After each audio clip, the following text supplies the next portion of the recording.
नमस्कार दोस्तों, मैं फिर आपके लिए एक नई वीडियो लेकर आई हूँ एक नई कहानी के साथ। और इस कहानी के रचयिता हैं मुंशी प्रेमचंद जी। जी हाँ, प्रेमचंद जी की एक और कहानी आप बीती। इस कहानी में वो अपनी आप बीती जो उनके साथ हुआ उसको वो बयान कर रहे हैं। चलिए जानते हैं उनके साथ क्या बीती थी। साहित्यकारों की ज़िंदगी में एक ऐसा वक्त भी ज़रूर आता है जब प्रशंसकों की तरफ से उन्हें ढेरों पत्र प्राप्त होते हैं और वो खुशी से झूम उठते हैं। यह एक ऐसा वक्त होता है जब लेखक अपनी सारी समस्याओं को भूलकर खुशी का अनुभव करते हैं। वो पत्रों के सागर में डूब जाते हैं और लहरों के साथ कल्पना के एक नए ही शिखर पर पहुंच जाते हैं। उस पल मैं भी कुछ ऐसा ही महसूस कर रहा था। कुछ ऐसा ही अनुभव मैंने सावन महीने में किया जब मुझे मेरी रचनाओं की प्रशंसाओं से भरा पत्र प्राप्त हुआ। उस पत्र में दिल खोलकर मेरी कृतियों की तारीफें की गई थीं। पत्र भेजने वाले खुद एक उत्तम कवि थे। उनकी कविताएं अक्सर पत्रिकाओं में छपती थीं। मैं उनका यह पत्र पढ़कर फूला न समा रहा था। मैं खुशी के मारे उसी वक्त उस पत्र का जवाब लिखने के लिए बैठ गया। उस उत्साह से मैंने जो कुछ भी पत्र में लिखा इस समय तो याद नहीं। हाँ, इतना याद है कि उस पत्र में शुरू से लेकर अंत तक प्रेम भरे मीठे शब्द लिखे थे। हालांकि मैं कभी कविता नहीं लिखता था, लेकिन फिर भी मैं शब्दों को जितना सुंदर बना सकता था मैंने उतना संवार दिया। यहाँ तक कि पत्र लिखने के बाद जब मैंने उसे फिर से पढ़ा तो मुझे कविता बहुत पसंद आई। पूरा पत्र भाव से भरपूर था। बहुत बढ़िया। 5वें दिन उसी कवि का एक और पत्र प्राप्त हुआ मुझे। वो पहले वाले पत्र के मुकाबले और ज़्यादा प्रभावी था। उसमें मुझे प्यारे भैया कहकर पुकारा गया और साथ ही मेरी रचनाओं की एक सूची और प्रकाशकों के बारे में उनके नाम और पते भी पूछे गए थे। इसके साथ ही पत्र के अंत में यह भी कहा गया था कि मेरी पत्नी आपकी बहुत बड़ी प्रशंसक हैं और आपकी लेखनी को पढ़ना पसंद करती हैं। साथ ही पत्र में यह भी लिखा था कि मेरी पत्नी पूछ रही थी कि आपकी शादी कहाँ हुई है, आपके बच्चे कितने हैं और आपकी कोई फ़ोटो है तो प्लीज़ भेज दीजिए। वहीं पत्र में मेरे जन्म स्थान और वंश की भी जानकारी पूछी गई थी। पत्र के उसके अंतिम खबर ने मुझे खुश कर दिया था। पहली बार ऐसा हुआ था जब किसी महिला ने अपने मुंह से मेरी तारीफ की थी। यह सुनने का मौका मुझे मिला था। यह सुनकर ऐसा लगा था कि कोई मेरी बुरे कर्मों की तारीफ कर रहा है। इस दौरान तारीफ में जितने भी शब्द मुझे याद थे उन सबको मैंने पत्र में लिख डाला और अपने परिवार और ख़ानदान के विषय में ऐसा जिक्र किया कि जैसे किसी कवि ने भी किसी राजा का गुणगान नहीं किया हो। मैंने दादाजी को एक ज़मींदार बताया और वो ज़मींदार के यहाँ एक कर्मचारी थे, लेकिन उन्हें मैंने रियासत का प्रबंधक बताया। वहीं अपने क्लर्क पिता को मैंने दफ्तर का प्रधानाध्यक्ष बताया। पत्र में किसानी को ज़मींदारी बताया था। इसके अलावा अपने लेखन की गिनती को तो बढ़ा ना सका, लेकिन उनके महत्व को बड़े अच्छे से समझा दिया था। देखा जाए तो अपनी तारीफ करना एक सिरफिरापन है, लेकिन इशारों में यह काम आसानी से किया जा सकता है। खैर, पत्र खत्म हो चुका था और लेटर बॉक्स में भी पहुंच चुका था। इसके बाद हफ्ते तक कोई भी पत्र नहीं आया। मैंने पत्र में अपने हिसाब से अपनी पत्नी की तरफ से भी कुछ बातें लिखी थी। उम्मीद थी कि घनिष्ठता बढ़ेगी, लेकिन ऐसा लग रहा था कि कहीं वे मुझे मतलबी और सेंटिमेंटल ना समझ लगा हो, इसलिए कोई पत्र नहीं लिखा हो। आश्विन के महीने का तीसरा पहर था। हर तरफ रामलीला का उत्साह था। मैं भी अपने एक दोस्त के घर था। वहाँ ताश की बाजी चल रही थी। अचानक एक व्यक्ति वहाँ मेरे बारे में पूछते हुए, वह मेरा नाम लेते हुए वहाँ आए और मेरे बगल की कुर्सी में आकर बैठ गया। मैं उसे नहीं जानता था। मैं सोच में था कि आखिर कौन है ये आदमी और यहाँ कैसे आया है। मेरे दोस्त भी उन महाशय को देखकर इशारेबाजी करने लगे थे। मैंने विनम्रता के साथ उस महाशय का नाम पूछा। जवाब में मिला, मेरा नाम उमापति नारायण है। मैं जवाब सुनते ही खुश होकर उनको अपने गले से लगा लिया। यह कोई और नहीं, वही कवि महोदय थे जिन्होंने मुझे पत्र भेजा था। मैंने उनसे उनका हालचाल पूछा, फिर पान और इलायची खिलाई और पूछा कि यहाँ कैसे आना हुआ। उन्हें जवाब दिया, घर चलिए, फिर विस्तार से बताऊंगा। मैं आपके यहाँ से होकर आया हूँ, वहाँ मुझे पता चला कि आप यहाँ हैं, तो मैं पूछता हुआ यहाँ आ गया। फिर मैं फ़ौरन उनके साथ जाने को तैयार हो गया। उनके कमरे से निकलते मेरे दोस्तों ने इशारों में पूछा कि यह साहब कौन है। मैंने दोस्तों को बताया कि मेरे नए मित्र हैं। मित्र ने कहा कि थोड़ा सावधान रहिएगा, मुझे ये थोड़े उचक्के से लग रहे हैं। मैंने कहा, आपका यह अनुमान गलत है, आप आदमी को हमेशा उसके कपड़ों से जज करते हैं, लेकिन इंसान वस्त्रों से नहीं बल्कि दिल में होता है। मित्र, खैर ये रहस्य की बात है, बाकी आप जाने, मैं आपको बस सावधान कर रहा हूँ। मैंने मित्र की बात पर कोई जवाब नहीं दिया और उमापति जी को लेकर अपने घर आ गया।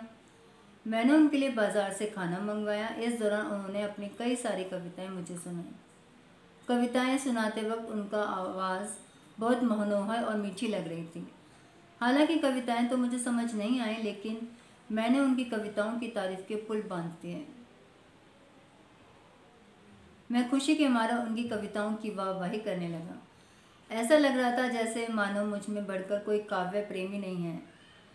शाम के वक्त वह हम दोनों रामलीला देखने गए। वहाँ से लौटकर आने के बाद मैंने उन्हें खाना खिलाया। उसके बाद उन्होंने अपनी यात्रा के बारे में बताना शुरू किया।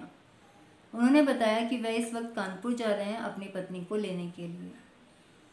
उनका मकान कानपुर में है। उन्होंने उस वक्त अपने विचार को साझा करते हुए बताया कि उनको इच्छा मासिक पत्रिका निकालने की है। उन्होंने बताया कि प्रकाशक कविताओं के लिए 1000 रुपये देते हैं, लेकिन उनकी इच्छा कि वे कविताओं को पत्रिका में क्रमशः निकाले, फिर अपने ही पैसों से पुरस्कार कर प्रिंट करवाएं।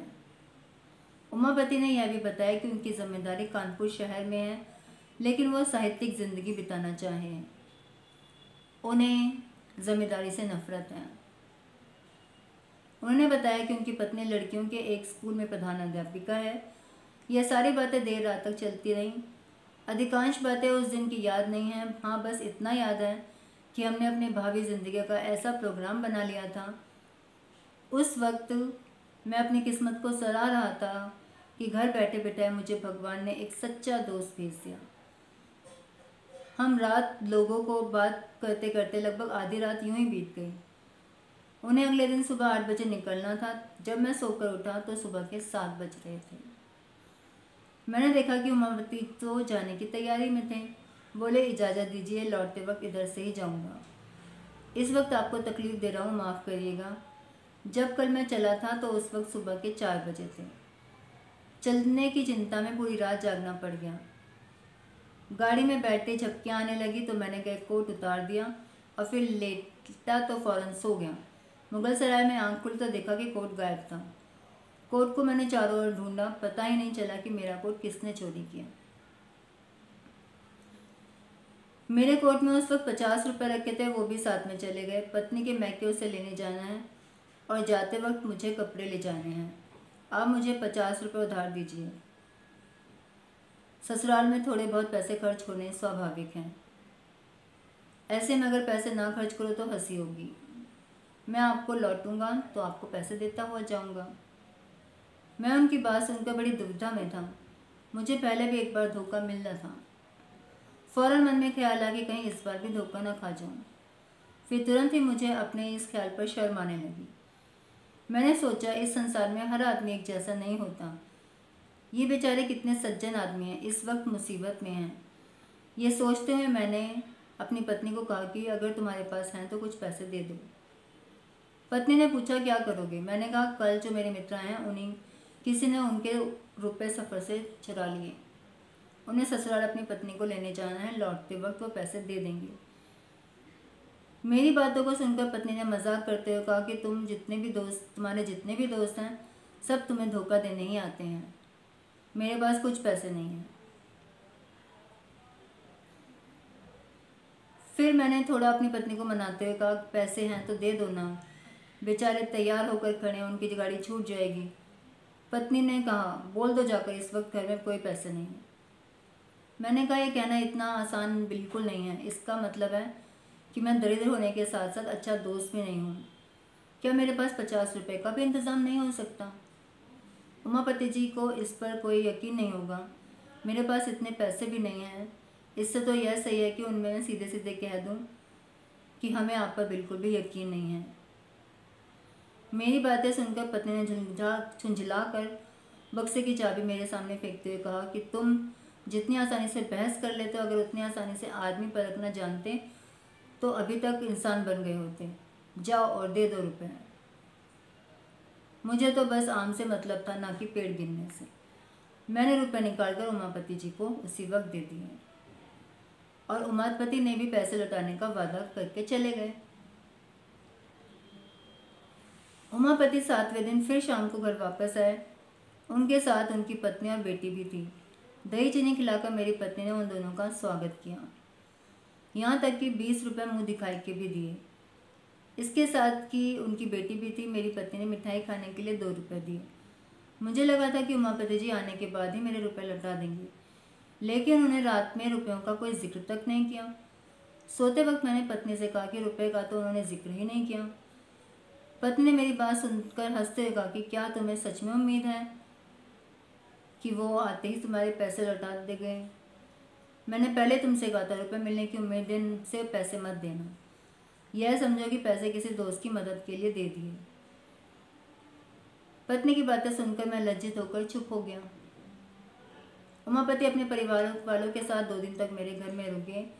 मेरी पत्नी ने इस दौरान उन लोगों का खूब आदर सत्कार किया। मुझे फिर भी संतोष नहीं था, क्योंकि मैं समझता था कि इन्होंने मेरे साथ धोखा किया था। तीसरे दिन वो सुबह जल्दी अपने घर जाने को तैयार हो गए। मुझे अब भी उम्मीद थी कि वो मेरे रुपए लौटा देगा। ऐसा नहीं हुआ। वो अब एक नई राम कहानी सुनाने लगा। उन्होंने बिस्तर बांधते हुए कहा कि मुझे बड़ा ही दुख है कि इस बार मैं आपके पैसे नहीं लौटा पाऊंगा। दरअसल बात यह है कि घर में पिताजी से मुलाकात नहीं हो पाई। वे किसी काम से गांव गए हुए थे। मेरे पास इतनी छुट्टियां नहीं थी कि इनसे मिलने गांव जाता। गांव जाने के लिए रेल का यहाँ कोई जरिया भी नहीं है। वहाँ पहुँचने के लिए बैलगाड़ियों से जाना पड़ता था। इसलिए सिर्फ एक दिन में घर में रहा और फिर अपने ससुराल को निकल गया। मेरे सारे रुपए ससुराल में ही खर्च हो गया।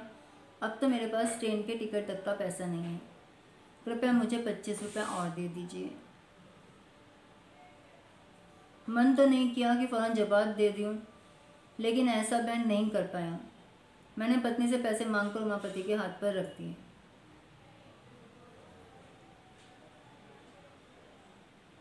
उन्होंने कहा कि वापस लौटकर फिर से दे देंगे पैसे।